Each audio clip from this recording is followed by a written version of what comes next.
Hey, it's Ginger here. We do talk about suicide in this episode, which I know can be distressing. So if you need resources or support, go to beyondblue.org.au. And for 24-hour free counselling in Australia, the number for Lifeline is 131114. Please look after yourself.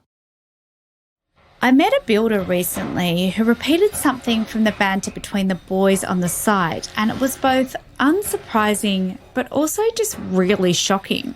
Common site chat was talking about, how hot the smoko mole was or something like that, and like all the things they'd like to do to them, that sort of thing. How hot who was? Sorry, can you repeat that? It's the girls who drive around in the little trucks that sell food. Yeah, there's a lot of different names for them, but where I'm from and around where I'm from, they call them smoko moles. I know. Why am I so surprised? Except I honestly thought we'd come such a long way, and none of the men in my life would ever dream of calling a woman a smoko mole. Would they? Maybe it's just something they wouldn't say when I'm around. Chris runs his own home construction business, and if you're into this sort of phrasing, you might call him a typical bloke. But lately he's been questioning the idea of so-called typical bloke behaviour, or at least the behaviour that he's used to on building sites. The industry is full of hot-headed young males, basically. I think probably the biggest problem within the industry is the fact that to be a man, you have to never show your emotions, never cry, never talk about your feelings, all of those things. Just a massive list of things that you can't do, otherwise you're a pussy or a girl or whatever it is.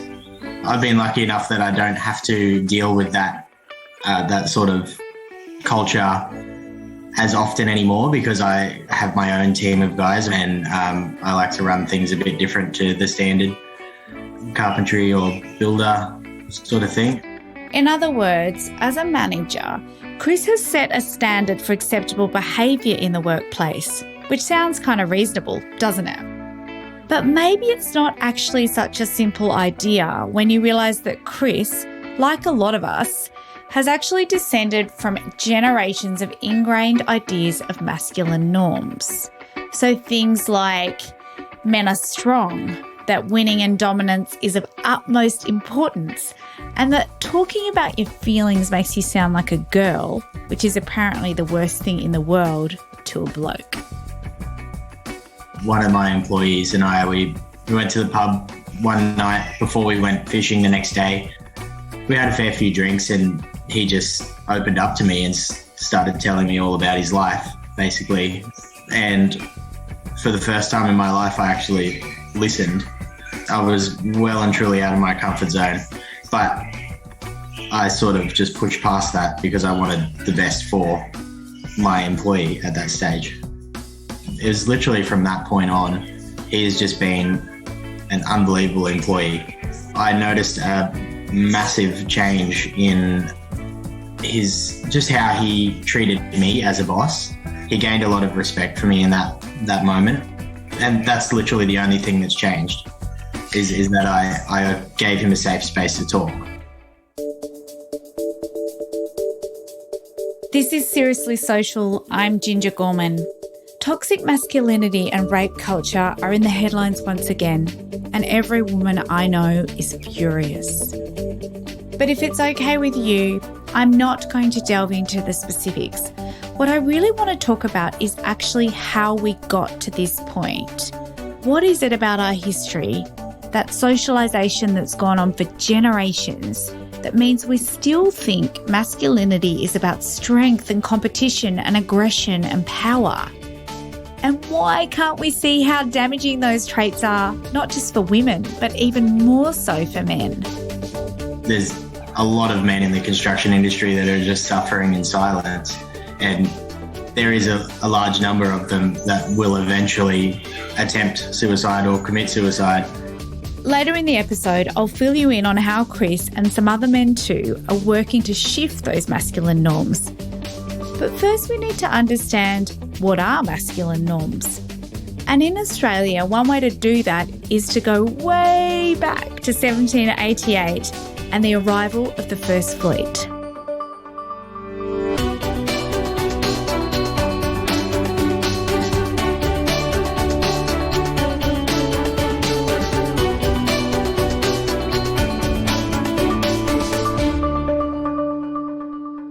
So masculine norms are the standards or the imperatives of behavior that dictate how real, quote unquote, men should behave. Pauline Grosjean is a professor of economics at the University of New South Wales and a fellow of the Academy of the Social Sciences in Australia.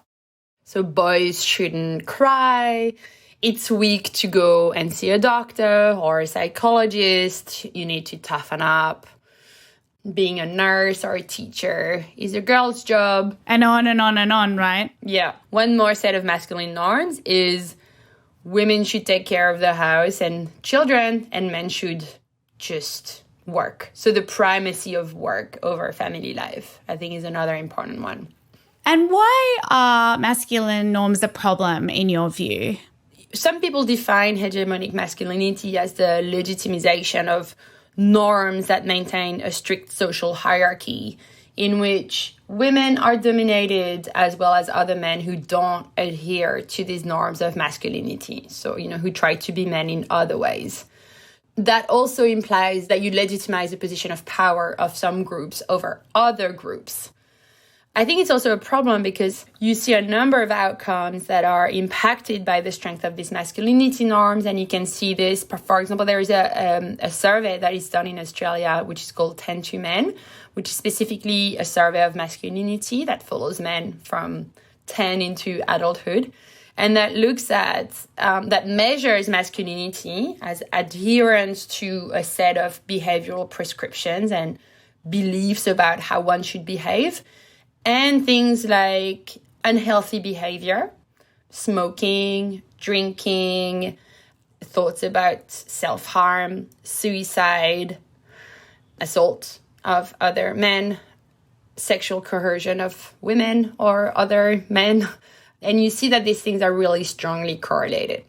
So men who adhere strongly to these norms of masculinity are also men who are more likely to report that they have attempted suicide or have thought about attempting suicide, are more likely to report having engaged in sexual coercion over other individuals. They are more unhealthy because they smoke more, then drink more, etc. Another set of outcome as well is what we call in the paper occupational gender segregation. So the willingness of men to do masculine jobs. And these masculine jobs are generally in the brawn sector, so use physical force.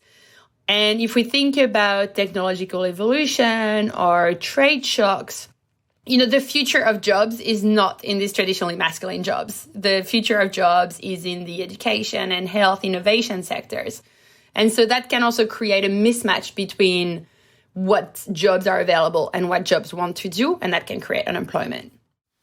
Pauline co-wrote a paper recently which looks at how Australia's convict past has shaped the masculine norms that we live with today.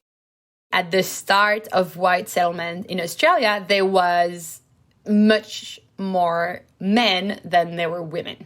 So you have this imbalance in the sex ratio due to several things. The first reason is convict transportation itself, which is disproportionately male biased. So you have a lot more men convicts compared to women convicts. But even free migration initially is very male biased because it's mostly men who move to take advantage of economic opportunities in Australia, which are in agriculture, even later in mining. These are all traditionally male activities. So you have these very biased male sex ratios. And that lasts for quite a long time. And I think another important aspect of it as well is that it's really at the start of white settlement. So it's really this, what some historians in economics called critical junctures, is that the potential for this type of event to have a long-term influence on culture is big because you sort of set the initial culture. And then people later on will come and migrate, etc., but they will tend to adopt the views, the behaviors that are already there.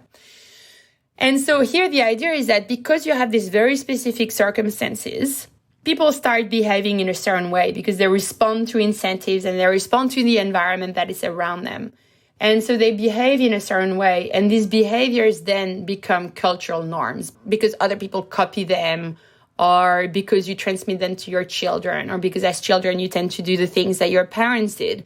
And so you have these historical shocks that influence behavior at a point in time, and then it becomes imprinted onto cultural norms because they become standards of behavior. So when you looked at the impact of convict transportation and you looked at the unequal sex ratios and you were trying to work out the social consequences of that, what did you actually find? So we found that in areas that were more male biased in the past because of convict transportation. So we really go back in the census to the times of convict transportation, or as close as possible. We find that in those areas that were more male biased in the past, today there is higher levels of violence. There is higher rates of male suicide, but not female suicide.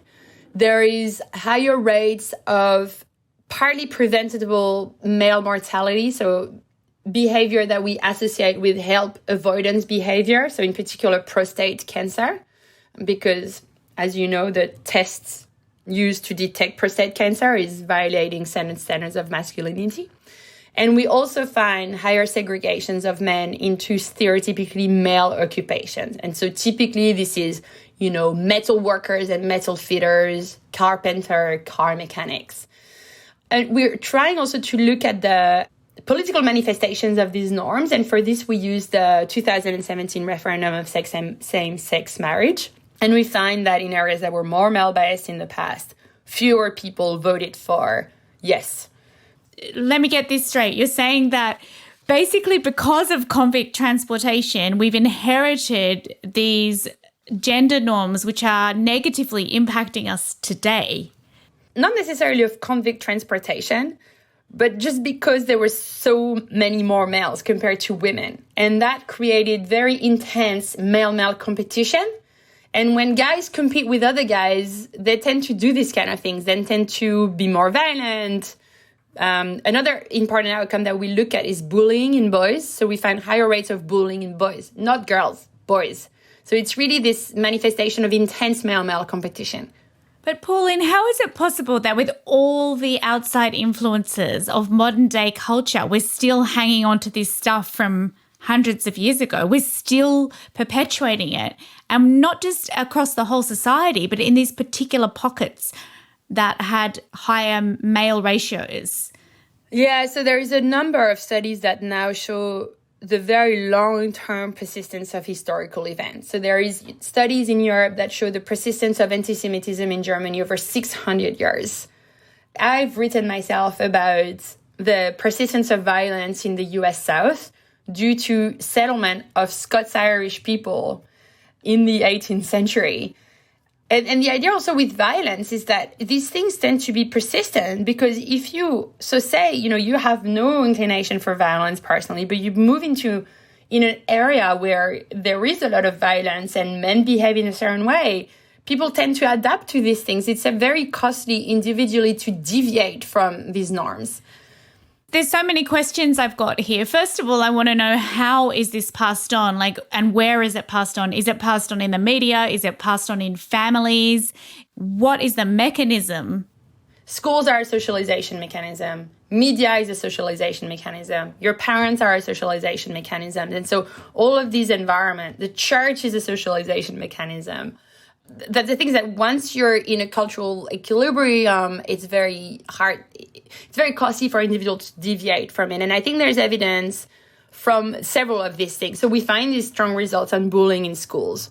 And so I think this is one of the way it transmits over time. Young boys are socialized early into a certain pattern of behavior. And then once you're socialized in infancy, it's hard to change your behavior.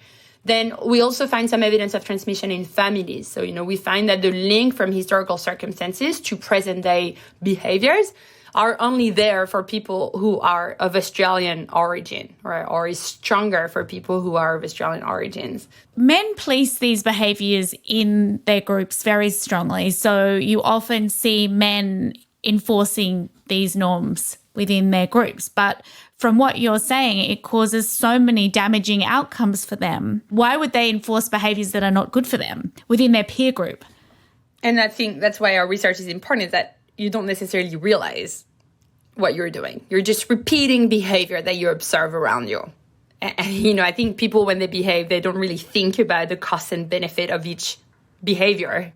They use rule of thumbs and heuristics, and they go back to what they know. Yes. So I don't think it's necessarily a rational and conscious, enforcement. I also think that, some people at the top of the hierarchy, they benefit from these things. Think about male-female work inequality. I don't think it's so much that men really don't want their wives to earn a wage. I think it's good as a man to have your wife who works and brings some money. I think it's a bit more complicated than that. That there is some advantages to a situation. So in the case of, male-female traditional repartition of roles, it's not so much that you don't want your wife to work, it's that you don't want to do the laundry. Yes. I have personal experience of this myself. There's a lot of toxic masculinity and the results of those terrible behaviours in the news at the moment. I wonder what you make of those incidences given your research. So what's true is that we find in our research a link between rates of sexual assault and rates of domestic assault today and how male biased the sex ratio was in the past. And just to be clear, we don't find any link for other manifestation of criminal behavior. So burglaries and property crime, we don't find any link there. So it's really linked to this violent sexual assault and domestic assault. And here, so the idea is that it's really linked to this hegemonic masculinity and this male-male competition that pushes men to strive for dominance and to adopt certain kind of behavior in their strive for dominance. And why do you think it's so important for us to be aware of what's happened in the past to address what's happening today or change the state of play? So I think it's important to understand that the way we behave, at least part of it, we behave in a certain way because of things that we inherit from the past. And I think understanding it is the first step to liberate oneself from it. And that's exactly what Chris is trying to do. Liberate himself, his employees, his friends, and most of all his children from damaging masculine norms. He's finding ways to run his business and support the team differently, like he's setting up team building Fridays. And he's also started an Instagram account to talk about the issues, and it's really working.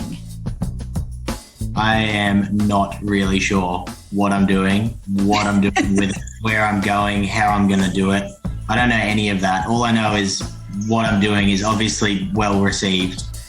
I've had multiple men actually message me privately telling me how they feeling the same sort of situation and how glad they are that somebody's doing something or at least trying. I've had people from couple of different trades anyway, and they just said it's not just construction, it's all of these other areas as well. Someone else who's doing great work in this space in terms of liberating men from toxic masculinity is Martin Fisk. Marty runs Men's Link in Canberra, which is a not-for-profit.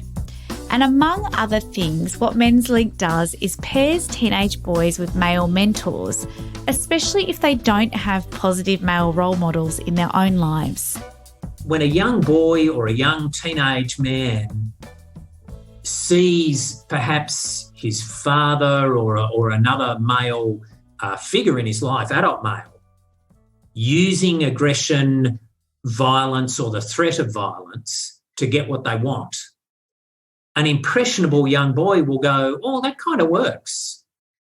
What they don't see is the massive damage to that own person's relationships, the incredible loneliness they get from their use of anger. And what we try and do is work with the young fellas at the earliest possible age to say that, violence, aggression, anger, they're not the way to get ahead in life. When somebody actually does something kind for somebody else, we need to celebrate that. There are opportunities for all men to act better and to celebrate, actions that are good, that are kind. And it's actually quite masked. Like, I went to see the movie A Star Is Born. Ostensibly a young girl falls in love with a rock star. She then becomes more famous and a better singer than him, and he's incredibly drunk and jealous. And look, I thought it was this romantic story, but a friend of mine said, did you look at his behaviour? It was coercive control. And I was quite shocked because I did not, as a feminist, take that analysis away because, as you say, it's so ingrained in our society. I was used to it. I thought that was a romantic story, Absolutely. So when you talk about that movie and so many other movies, there's an underlying premise that when things don't go right in your life, you take it out on other people or you take it out on yourself. They are such damaging messages. And this is why our mantra at Men's Link in Canberra is we help young guys through tough times with the least amount of harm to themselves and those around them. And that's trying to counter those messages. So you've had a terrible experience at home, or you've had a really bad day at work, or somebody's cut in front of you in the traffic or whatever. You don't take that out on other people, and you don't need to take that out on yourself. You can accept that something bad's happened, and we teach the young guys skills and alternative behaviours on how to accept the fact that there's going to be tough times and how to deal with it. We tend to tell stories and we role model. Now, whether that's with professional counsellors, whether that's with our educators or the mentors. But I'll give you an example of one of our young guys, and he was formerly in our programs for a few years, still gets occasional help, but he's basically been with us 8 or 9 years now. His last experience with his father was his father holding him down on the ground and punching him in the head.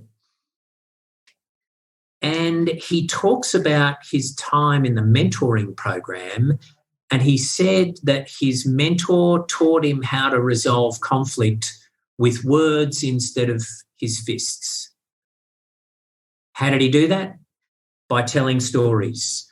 By saying, in this situation, maybe this might work differently. And that young man has also gone from being violent in his own home when he was a young teenager, 13, 14, to having a wonderful relationship with his mum and other siblings. And, he talks to his mum every single day and goes and visits her once a week. And that's a fantastic turnaround. We survey mums and schools for all of our programs every 6 months, and overwhelmingly, rates from 60 to 90% in some cases say that we've had a positive to very positive impact on the young guy's own self-esteem, reductions in antisocial behaviour, relationships with staff, peers, family, etc., etc. And I think that's because we're showing the young guys a different way. Now, if you're a man and you're still listening, first of all, thank you, because I know this is a confronting topic, and obviously there are plenty of men who, like Martin and Chris, want things to change. And actually that change is really happening in a lot of places. You only have to look at the way fathers today are so much more involved than their own dads were in the day-to-day raising of children, or at how many of today's teenagers are so accepting of gender diversity. As well as looking at our past, Pauline can see the way these changes are helping to shape our future. my hope is that this is one manifestation of people being tired of, boys having to do boys things and girls having to do girls things. And I think this is a very positive development. Yes, I saw someone at the petrol station the other day who presented as a man but was wearing a really nice skirt and sandals and actually had long hair. And I thought, wow, that would have been much more difficult when I was young. Yeah, 100 years ago, women were not allowed to wear pants. So we've come a long way. We just have to let boys wear dresses. It's hard to comprehend why women can wear pants and men can't wear dresses. In our heads, why? There's no justification for it. No, and actually I wrote a wonderful article at one point about all the men I know who do wear different kinds of skirts in particular, like different kinds of kilts. And I had a friend he lived in Fiji for a long time. They wear skirts. It was the most wonderful article. It was all these different men wearing skirts. And actually then lots more men wrote to me saying, I wish I could wear a skirt, or I do wear a skirt. And they just felt it was wonderfully liberating for them. Yeah. I'm not even talking about traditional skirts. When women started wearing pants, they were not wearing traditional female pants. They were wearing male pants. And now it's completely acceptable. But it's interesting that we do adhere to something like dresses or skirts in such a rigid way, and we just think, wow, that's an impossibility. But in fact, there's no real reason for it when it comes down to it. No, there's not. Yeah. What do you see as the positives of doing something like letting everybody wear skirts or letting everybody wear makeup? Well, I think it's showing that other forms of behaviours are acceptable that are not standards of masculinity or standards of femininity. And I think this is liberating in other dimensions, because if you start wearing a dress, then you can also be a nurse or a teacher or a stay-at-home dad or whatever you want, right? And what would the world look like in terms of the social, political, economic problems you outlined if we broke down some of these norms then? Well, hopefully a more tolerant one, and one in which individuals can do whatever they want. Thanks for listening to Seriously Social. I'm Ginger Gorman. Check out what Chris is saying and doing to affect change through Instagram. His handle is Chris Fisher Co. You can also read about Pauline's work at our website, seriouslysocial.org.au. Next time, like, OMG, do you bristle at the use of emojis in work emails?